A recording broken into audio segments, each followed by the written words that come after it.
IT raids cinema ఇండస్ట్రీని షేక్ చేస్తున్నాయి. వరుసపెట్టి డైరెక్టర్లు, ప్రొడ్యూసర్ల ఇళ్లలో తనిఖీలు చేస్తున్నారు ఇన్కమ్ ట్యాక్స్ ఆఫీసర్లు. అయితే సినిమాల కలెక్షన్స్ పై బయట జరుగుతున్న ప్రచారానికి, ప్రొడ్యూసర్లు అధికారులకు ఇస్తున్న లెక్కలకు నక్కకు నాగలోకానికి ఉన్నంత తేడా కనిపిస్తోందట. దీంతో ఐటీ అధికారులు అవాక్కవుతున్నారట. దీంతో ఇక నుంచి ఫేక్ కలెక్షన్స్ పోస్టర్లకు చెక్ పెట్టాలని భావిస్తున్నారట. తెర ముందు కనిపించేదానికి, తెర వెనుక కనిపించేదానికి చాలా తేడా ఉంటుంది. అది మూవీ మేకింగ్ అయినా, లాస్ట్ కు సినిమా కలెక్షన్స్ అయినా.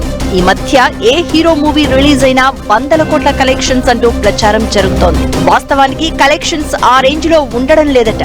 ఐటీ రైట్స్ లో అసలు కథ బయటపడుతోందట.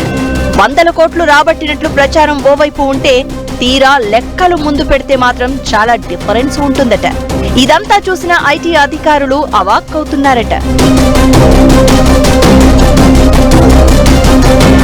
సినిమా అంటే కోట్ల రూపాయల ముచ్చట.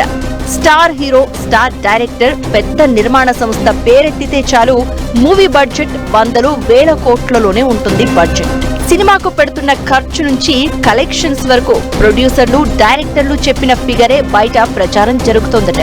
ఇక స్టార్ హీరో సినిమా రిలీజ్ అయ్యిందంటే చాలు ఫస్ట్ డే 100 కోట్లు కలెక్ట్ చేసినట్లు ఊదరగొడుతున్నారు.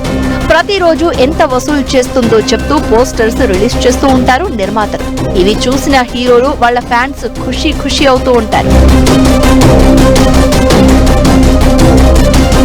హీరోలను, వాళ్ళ ఫ్యాన్స్ ను మెప్పించడానికి రిలీజ్ చేస్తున్న ఫేక్ కలెక్షన్స్ పోస్టర్లతో ఐటీ రైట్స్ ఫేస్ చేయాల్సిన పరిస్థితి వస్తుందట.